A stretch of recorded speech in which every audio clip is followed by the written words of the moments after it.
นิทานชาดกเรื่องพระวังคีสเถระพระศาสดาเมื่อประทับอยู่ในพระเชตวันทรงปรารภพระวังคีสเถระตรัสพระธรรมเทศนานี้ว่าจุติโยเวทิได้ยินว่าพราหมณ์ในกรุงราชคฤห์คนหนึ่งชื่อวังคีสะข้อกะโหลกศีรษะของพวกมนุษย์ที่ตายแล้วก็รู้ได้ว่านี้เป็นศีรษะของผู้เกิดในนรกนี้เป็นศีรษะของผู้เกิดในกำเนิดสัตว์เดรัจฉานนี้เป็นศีรษะของผู้เกิดในเปรตวิสัยนี้เป็นศีรษะของผู้เกิดในมนุษยโลกนี้เป็นศีรษะของผู้เกิดในเทวโลกพวกพราหมณ์คิดว่าพวกเราอาศัยวังคีสะพราหมณ์นี้ก็สามารถหากินกับชาวโลกได้จึงให้เขานุ่งผ้าแดง2 ผืนแล้วพาเที่ยวไปชนบทกล่าวกับพวกมนุษย์ว่าพราหมณ์ชื่อวังคีสะนั้นข้อกะโหลกศีรษะของพวกมนุษย์ที่ตายแล้วก็รู้จักที่เกิดพวกท่านจงถามถึงที่พวกญาติของตน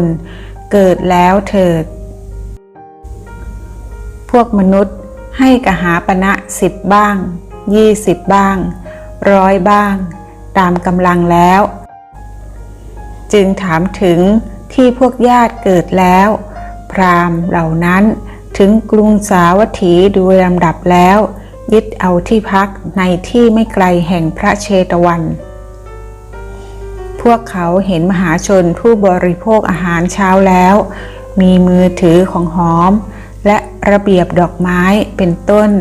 กำลังเดินไปเพื่อฟังธรรมจึงถามว่าพวกท่านไปไหนกันเมื่อมหาชนนั้นบอกว่าไปสู่วิหารเพื่อฟังธรรมจึงกล่าวว่าพวกท่านจักไปในที่นั้นทำอะไรบุคคลผู้ทัดเทียมกับวังคีสะพราหมณ์ของพวกเราย่อมไม่มีเขาเคาะกะโหลกศีรษะของพวกมนุษย์ที่ตายแล้วก็รู้ที่เกิดได้พวกท่านจงถามถึงที่พวกญาติท่านเกิดเถิดมนุษย์เหล่านั้นกล่าวว่าวังคีสะจะรู้อะไรบุคคลผู้ทัดเทียมกับพระศาสดาของพวกเราไม่มีเมื่อพวกพราหมณ์แม้นอกนี้กล่าวว่าบุคคลผู้ทัดเทียมกับวังคีสะไม่มีเถียงกันแล้วกล่าวว่ามาเถิดบัดนี้พวกเราจะรู้ว่าวังคีสะของพวกท่านหรือพระศาสดาของพวกเรามีความรู้แล้วได้พราหมณ์เหล่านั้นไปสู่วิหารพระศาสดาทรงทราบว่า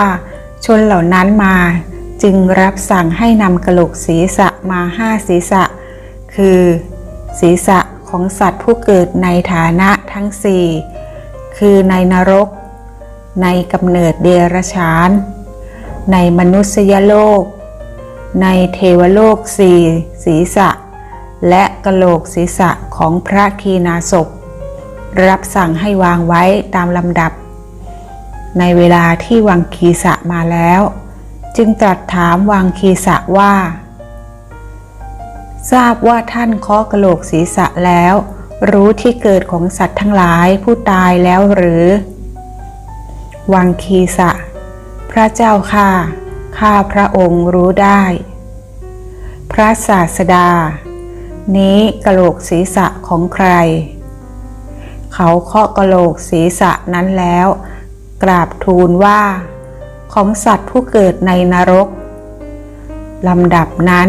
พระศาสดาประทานสาธุการแก่เขาว่าดีละจึงตรัสถามถึงศีรษะทั้ง3นอกนี้ในขณะที่เขากราบทูลแล้วไม่ผิด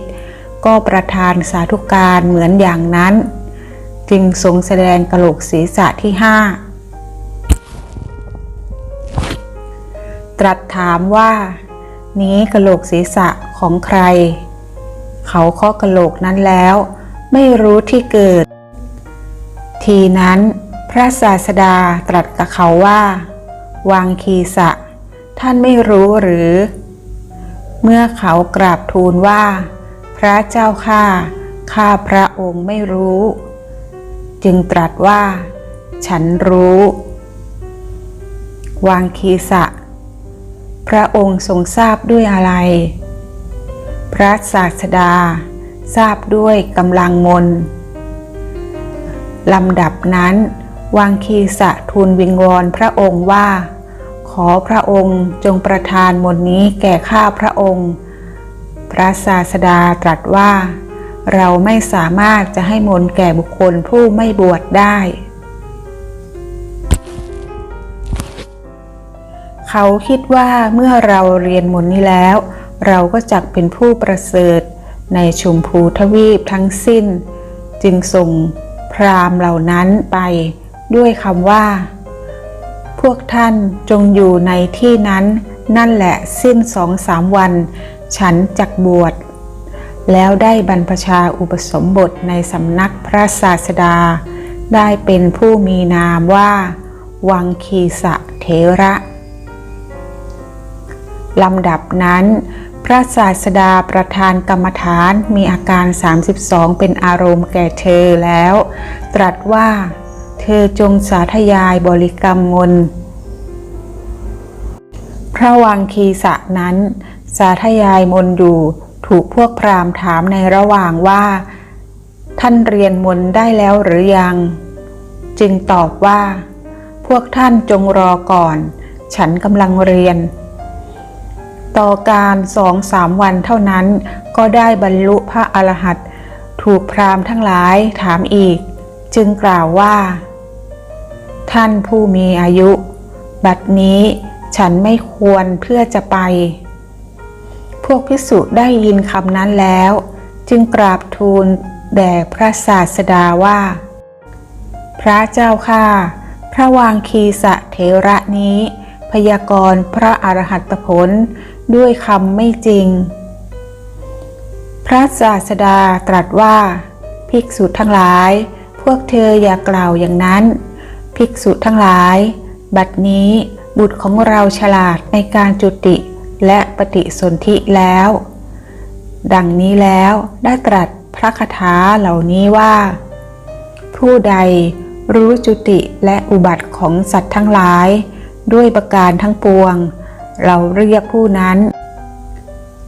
ซึ่งไม่คล่องไปดีรู้แล้วว่าเป็นพราหมณ์เทพยดาคนทันและหมู่มนุษย์ย่อมไม่รู้คติของผู้ใด